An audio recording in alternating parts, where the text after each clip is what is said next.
മലയാള സിനിമയിൽ എങ്ങോട്ടാണ് പോകുന്നത്? എല്ലാ ഇൻഡസ്ട്രിയും മലയാള സിനിമയെ കുറിച്ചാണ് ഇപ്പോൾ ചർച്ച ചെയ്തുകൊണ്ടിരിക്കുന്നത്. അതായത് ഇപ്പോൾ മലയാളത്തിൽ വരുന്ന സിനിമകൾ വേറെ ഒരു ലാംഗ്വേജിലേക്കും നമുക്ക് റീമേക്ക് ചെയ്യാനൊന്നും പറ്റത്തില്ല.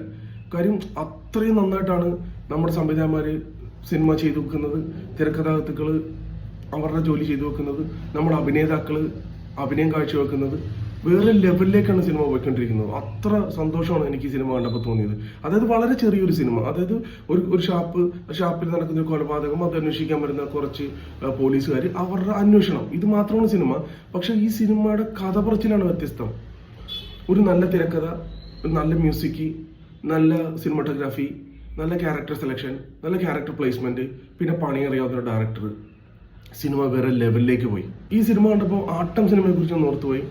അതിലും പ്രഗത്ഭരായ കുറെ നാടക നടന്മാരെ നടിമാരെ ഇൻട്രൊഡ്യൂസ് ചെയ്യാൻ പറ്റി. അവർ ആ സിനിമയെ വേറെ തലത്തിലേക്ക് എത്തിച്ചു. അത് തന്നെയാണ് ഇവിടെ സംഭവിച്ചിരിക്കുന്നത്. കുറെ നല്ല തഴക്കവും പഴക്കവും വന്ന നാടക നടീ നടന്മാർ സിനിമയിൽ അഭിനയിച്ചിട്ടുണ്ട്.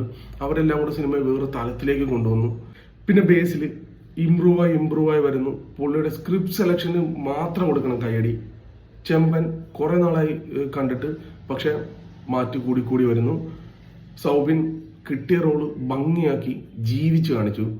ചാന്ദിനി ഒട്ടും എക്സ്പെക്ട് ചെയ്തില്ല പുള്ളിക്കാരുടെ നിന്ന് ഇങ്ങനത്തെ ഒരു ക്യാരക്ടറും ഇങ്ങനത്തെ ഒരു പെർഫോമൻസും സൂപ്പറായിട്ടുണ്ടായിരുന്നു. മനോഹരമായ ഡബ്ബിങ്, പിന്നെ അറിയാത്തതായിട്ടുള്ള ധാരാളം ആക്ടേഴ്സ് ഉണ്ടായിരുന്നു. എല്ലാവരും അവരുടെ റോള് ഭംഗിയായിട്ട് ചെയ്തപ്പോൾ ഒരു ഉഗ്രൻ സിനിമയാണ് നമുക്ക് കിട്ടിയിരിക്കുന്നത്.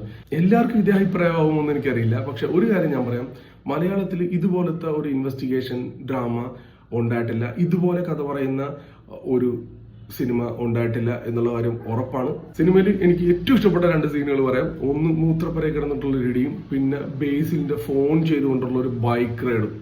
അത് കാണാൻ മാത്രമുണ്ട്. അപ്പൊ എന്തായാലും നിങ്ങളത് സിനിമ കണ്ടിട്ട് നിങ്ങളുടെ അഭിപ്രായങ്ങൾ ഉറപ്പായിട്ടൊന്ന് കമന്റ് ചെയ്യും. ഇതേ അഭിപ്രായമാണോ, വ്യത്യസ്തമായ അഭിപ്രായങ്ങളുണ്ടോ എന്ന് നമുക്ക് ചർച്ച ചെയ്യാം. അപ്പം ഓക്കെ.